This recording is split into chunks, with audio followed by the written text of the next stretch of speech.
Ibu dokter. Salam kenal untuk semua. Selamat malam. Apa suara saya sudah terdengar, Bapak Sudah. Koma? Sangat jelas, Dok. Ya, Ya, siap. terima kasih banyak, Ya, sudah Bapak ada. Koma. Ya, ini mungkin perluasan dari BKL itu adalah bedah kepala dan leher. Dan Wow. kebetulan ada subdivisi dari THT yang menangani kanker untuk di THT. Jadi onkologi THT kebetulan saya masuk divisi ini sehingga ada embel-embelnya seperti itu, bedah kepala dan leher seperti Oh, itu, luar Pak biasa. Komang.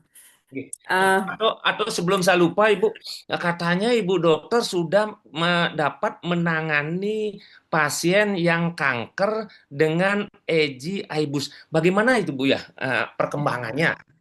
Nah, bagaimana Masuk itu? ke testimoni berarti ini ya, Pak. Iya, gini, Boleh, boleh, kebetulan boleh. iya ada satu pasien saya mungkin Pak Wira yang lebih lebih dekat ya, maksud saya beliau yang mendatangi sampai ke rumahnya dan terima kasih Siap. banyak untuk Pak Wira. Dan kebetulan pasien itu memang pada awalnya ini adalah pasien kanker di belakang hidung, nasofaring. Kanker Oh. nasofaring, mungkin pernah dengar. Dan dia sudah menjalani kemoterapi dan radioterapi komplit di rumah sakit kami, Rumah Sakit Ngurah, yang dulunya Sanglah. Nah, kebetulan berkenal dengan Pak Wira, kemudian saya sarankan seperti itu, beliaunya setuju, dan perkembangannya cukup baik, walaupun pada awalnya dia masih istilahnya apa ya, em, agak sedikit efek sampingnya itu adalah mengantuk yang luar biasa. Mengantuk luar biasa, dia seperti mengatakan bahwa saya seperti di kemo lagi ya Bu Dokter, seperti itu. Akhirnya supaya tidak apa sih istilahnya terganggu seperti itu, akhirnya kita restriksi pelan-pelan dalam artian menurunkan dosisnya secara pelan. Kadang beberapa orang berbeda penerimaan terhadap satu jenis eh, ini kan kandungan mineral dan juga antioksidannya cukup tinggi, seperti itu. Namun, eh, sekitar sebulan yang lalu, beliaunya kontrol, tidak ada keluhan, biasanya beliaunya keluhannya di perut. Karena mungkin efek kemo dan radioterapi yang cukup panjang, sudah tidak ada keluhan lagi. Kemudian ngantuk juga sudah tidak ada lagi, dan semua berjalan baik. Bahkan dia menyarankan keluarganya yang kanker yang berbeda untuk mencoba ini seperti itu. Jadi prosesnya memang ada, mungkin masih tetap harus kita komunikasikan saat pertama kali mencoba. Dan ada satu lagi sebenarnya, pasien ini baru selesai radioterapi dan mengalami eh, apa ya, saya bilang melepuh di area mulut karena terbakar. Seperti itu, memang perih, perih sekali setiap makan atau minum. Kemudian saya coba untuk menawarkan ini dan lumayan membantu. Namun memang dia karena kandungan min ya, seperti etanol. Kayak saya mungkin agak sulit, seperti mungkin pada saat filtrasi atau ekstraksinya itu campurannya etanol dan agak apa sih terasa di tenggorok seperti itu. Jadi saya sarankan untuk dicampur di air minum seperti itu. Dan kebetulan mungkin masih jalan, belum saya mengikuti terlalu lama, baru seminggu seperti itu. Hmm. Nggih, nggih, nggih. Nah, Oke, luar agak biasa ini. Ibu dokter. Ya. Kalau Iya, boleh tahu, ini penasaran dari saya dan ya. teman-teman pasti penasaran juga. Kalau Ibu dokter tugasnya di mana, Bu dokter, dan prakteknya mungkin di mana? Nanti kalau misalnya ini kan Iya, bisa nanti teman-teman oke. bisa ngubungin supaya mendapatkan satu manfaat yang lebih lah Boleh. selain Saya selain pasien. saya kebetulan ASN. pegawai negeri ya, Bapak, Ibu, di Rumah Sakit Ngurah, Rumah Sakit Umum Pusat yang ada di Bali, dan saya Sakit bertugas. Sanglah Betul, dulu. Rumah Sakit Sanglah. Dulu Oke, namanya Rumah Sakit Sanglah. Saya sudah sekarang berpindah namanya Rumah Sakit Ngurah, Prof. oke. Ngurah. Betul, dan kebetulan di sana memang kami menangani untuk divisi onkologi di bidang THT. Jadi pasien kanker yang ada di Bali sebagai sentranya itu berobat di Rumah Sakit Ngurah. Kalaupun seandainya Bapak atau Ibu eh, perlu pertanyaan apapun, silakan dijapri saja ke nomor saya. Kemudian kita mungkin bisa menampilkan di sini sedikit kupas, mungkin ada kasus seperti apa, ataukah efek sampingnya bagaimana. Nanti kita sama-sama dengan Bapak Dr. Wira bisa membantu seperti Siap, itu. Dok. Oh, luar biasa Ibu Dokter mau Nggih. berbagi ini. Nggih. Iya, silakan karena ini luar biasa ya antioksidan yang saya yakini bahwa setiap orang yang meminum akan mendapatkan bioavailabilitas yang bagus, artinya daya serapnya yang sama antara satu. Terkadang vitamin ataukah dia obat, dia akan dipengaruhi oleh misalnya eh, makanan yang kita konsumsi secara bersamaan. Jadi akan mengurangi dia efektivitasnya. Kalau yang begini, biasanya yang high to live, biasanya yang pasti akan memberikan efek yang sama. Seperti itu biasanya. Oke, silakan Bu Dokter. Oke, terima Saya kasih. Oke. terima. Oke, em, selamat malam. Saya ucapkan banyak terima kasih, Toma, bapak-bapak yang sudah membantu saya masuk sini, Bapak Dr. Wira, Pak Komang, Pak Sures, dan Bapak dan Ibu yang sudah bergabung di sini. Saya ucapkan banyak terima kasih sudah menonton di sini ya. Sebelumnya saya ucapkan salam, Om Swastiastu, Om Swastiastu. Assalamualaikum warahmatullahi wabarakatuh, Salam Nama Budaya, salam sejahtera untuk kita semua. Oke. Berarti saya tidak perlu share screen lagi. Cukup ini atau bagaimana, Bapak? Boleh, Dok, share screen aja, Dok. Share screen ya, supaya lebih detail ya, seperti Oke, yang oke, sebelumnya. Betul, Izin, Dok. oke, izin sebelum. saya share screen sebentar.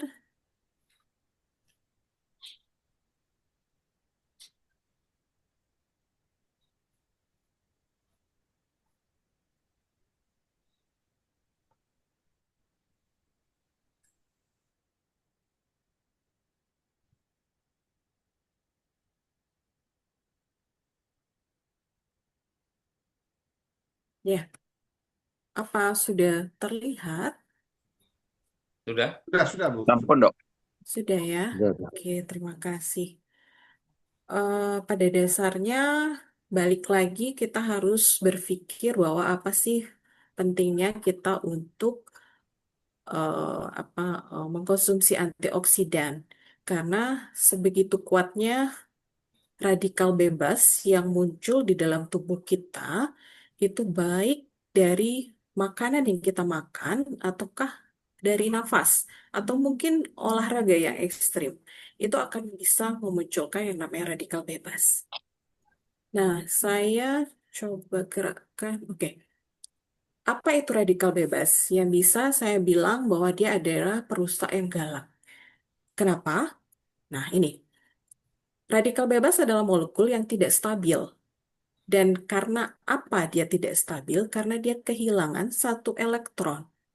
Dan untuk menjadi stabil, dia harus mencuri elektron dari sel-sel sehat di tubuh kita. Seperti ilustrasi di sini, ini adalah molekul yang stabil, dan ini adalah sebelah kanannya adalah radikal bebas yang kehilangan elektronnya. Oke, kemudian, nah, apa yang terjadi? Ternyata kalau dia sudah mencuri sel elektron, sel yang sehat, maka sel yang baru tersebut yang kehilangan elektron akan berubah menjadi radikal bebas. memang dikatakan usia dari radikal bebas ini adalah hampir sangat pendek, hampir seperjuta detik. Sehingga ibaratnya jika di suatu ruangan itu ada banyak orang, kemudian satu orang saja yang berperilaku atau enggak menampar seseorang, otomatis secara reaktif dia akan menampar, akhirnya semua akan terkena imbasnya. Jadi bisa kita bayangkan sekian detik itu bisa terjadi reaksi berantai yang dikatakan memang ini sangat berantai dan bereaksi sangat reaktif. Dan masalahnya adalah sel yang bisa dia curi elektronnya itu adalah banyak. Bisa dari protein, bisa dari lemak, ataukah mungkin dari DNA. DNA ini yang akan menyebabkan perubahan genetik, artinya yang akan sulit untuk bisa direcovery secara maksimal. Nah, Maaf dok, ini muncul maaf Bu muncul Dokter. halapan pertama saja nih. oh Maaf ya, Bu Dokter. izin, Slide-nya tak gerak. tak Oh, muncul. nggak Izin, muncul. izin, sebentar, Tak sebentar. muncul. Tidak muncul. Slide show-nya tak keluar. Iya, iya, sebentar. Apakah yang kalau seperti ini keluar tidak, Bapak? Tak, Ibu kena Ya, ini pergi baru. ke bawah yang Izin. ada. Apakah ini muncul? Muncul tuh Sudah muncul, Dok. tapi tak layarnya penuh. Tidak penuh. Ya, Nah, ya, layarnya Slideshow. Ibu kena turun ke bawah belah sini, kena tekan. Macam mana nak? Sebentar, Sudah sebentar. slideshow. Iya. Izin sebentar. Ya, ya, boleh.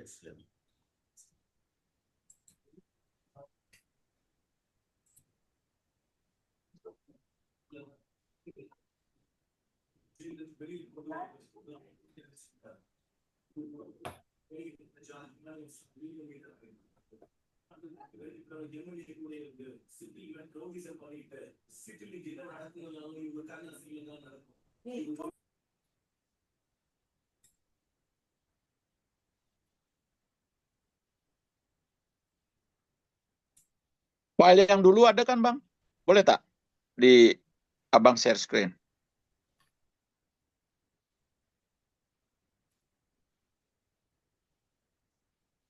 Yang Ibu Dokter pakai kan slide-nya sendiri kan.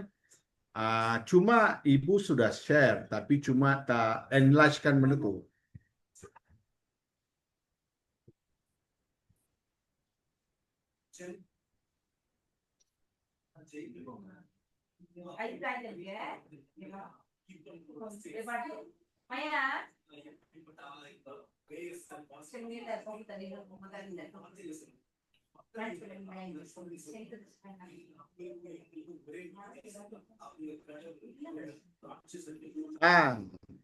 Oke Sudah, Bu, Dok. Sudah, aman Dok. aman. Oke. Aman Aman, Bu, Dok. Dokter. Iya, izin, Ya. maaf. Sampai di mana ya tadi? Ya. Seperti di slide ini ya. Ya. Sebentar, saya. Ya. Ini sudah, Dok. Slide ini ya. Itu lagi. Bisa Oke. ya? Oke. Ya. Ya, oke. Ya, kembali lagi jika ternyata dia radikal bebas itu melebihi dari batas kemampuan kita untuk menetralisirnya, maka akan menyebabkan namanya stres oksidatif. Dan inilah yang kita sebut sebagai biang kerok dari berbagai macam penyakit, ya. Diawali seperti inflamasi kronis. Kemudian dampak buruknya sudah kita ketahui bersama. Jika mengenai di area kulit, dia akan tampak penuaan dini. Kemudian jika mengenai organ-organ penting seperti jantung, diabetes, katarak, atau Alzheimer, ini merupakan penyakit degeneratif. Kemudian yang paling sering adalah peradangan kronis, dimanapun itu. Walaupun hanya sariawan saja, itu disebabkan oleh radikal bebas, sehingga perlu ditemani oleh antioksidan yang cukup. Nah, jika dia sudah berlama-lama, inflamasi yang kronis akan menyebabkan perubahan dari DNA. Ini adalah materi genetik yang ada di dalam sel. Jadi dia sudah sampai menerobos ke DNA tersebut, akan menyebabkan resiko kanker yang biasa saya temui ya. Kemudian, nah, ini adalah sumber radikal bebas. Seperti yang saya katakan dari awal, ini yang disebabkan bisa dari kita bernafas, bisa dari kita berolahraga, itu akan muncul radikal bebas. Namun, karena memang di dalam tubuh ada antioksidan alami, itu bisa menetralisis tersebut. Nah, yang di luar itu yang harusnya bisa kita kendalikan yaitu seperti polusi udara, asap rokok mungkin sebaiknya dihindari, jangan sampai menjadi perokok aktif. Kemudian bahkan sinar ultraviolet dari matahari, kemudian makanan tidak sehat seperti junk food, ataukah yang paling sulit untuk dikontrol adalah stres. Stres ini sulit untuk kita bilang bahwa seseorang itu stresnya berlebih atau tidak. Namun terasa berlebih jika ada sedikit perubahan di dalam tubuh kita sehingga sebagai sign atau tanda bahwa ini loh memang stresnya yang berlebihan. Sehingga muncullah radikal bebas, ya paling tidak sariawan ataukah sakit kepala seperti itu muncul akan menyebabkan kita mulai untuk berpikir bahwa terjadi inflamasi atau peradangan di dalam tubuh. Kita perlu antioksidan, yaitu si pahlawan sebagai pelindung. Antioksidan ini adalah dia rela menyumbangkan elektronnya kepada radikal bebas, tapi dia sendiri tidak akan menjadi radikal bebas. Sampai di sini dipahami ya. Apa yang terjadi dengan adanya antioksidan ini, radikal bebas akan menjadi tenang. Berhenti dia menyerang sel-sel yang sehat dalam tubuh kita. Dan dikatakan sebagai penetralisir dari si perusak, yaitu radikal bebas. Dampak baiknya adalah melindungi sel dari kerusakan, memperlambat sel proses penuaan, dan juga mengurangi resiko berbagai penyakit kronis, seperti mungkin yang dikatakan tadi ada pembengkakan jantung, ataukah testimoninya ada yang disebut tadi tumor di telinga. Itu adalah proses dari peradangan yang kronis sehingga membentuk dia suatu eh, massa atau sel yang bertumpuk-tumpuk sehingga tidak bisa sel itu hidup secara normal. Seperti itu. Kemudian bagaimana dia mengorbankan dirinya sendiri dengan mengalami oksidasi. Kemudian satu molekul antioksidan yang dapat bereaksi dengan satu radikal bebas. Sehingga kebutuhan yang konstan untuk mengisi sumber antioksidan itu sangat penting untuk menjalani terutama radikal bebas yang berasal dari eksternal kita. Kunci utamanya adalah bagaimana kita menjaga keseimbangan tersebut. Kita stres, diimbangilah dengan antioksidan yang cukup.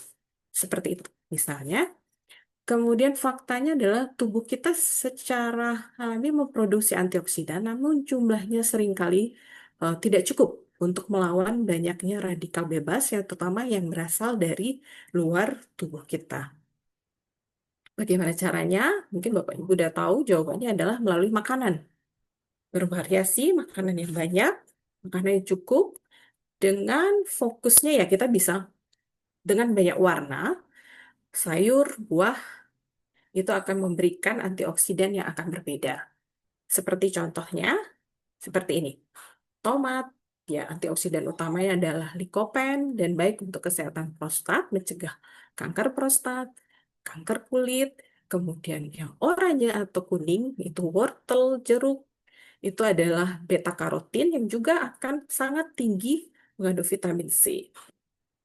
Dan banyak lagi, yaitu seperti blueberry, anggur, antioksidannya adalah antosianin yang baik untuk kesehatan otak, yaitu mencegah Alzheimer tadi.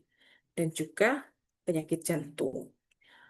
Untuk warna hijau, misalnya dia mengandung lutein yang baik untuk mata, kemudian yang coklat atau putih, itu biasanya mengandung quercetin atau flavonoid. Ini sangat baik semua. Nah, gaya hidupnya adalah bagaimana kita mengkonsumsi makanan itu bervariasi dan rutin. Tidak hanya satu kali atau sesekali. Kemudian, mengapa kita memilih produk AGI Boost? Dan mungkin saja lebih fokus kita mengatakan apa itu high to live. High to live ini adalah suatu ekstrak dari buah zaitun yang dikonsentrasikan khusus untuk menghasilkan antioksidan dari polifenol, terutama hidroksitirosol. hidroksitirosol dengan dosis tinggi, stabil, dan konsisten karena menggunakan teknologi yang khusus.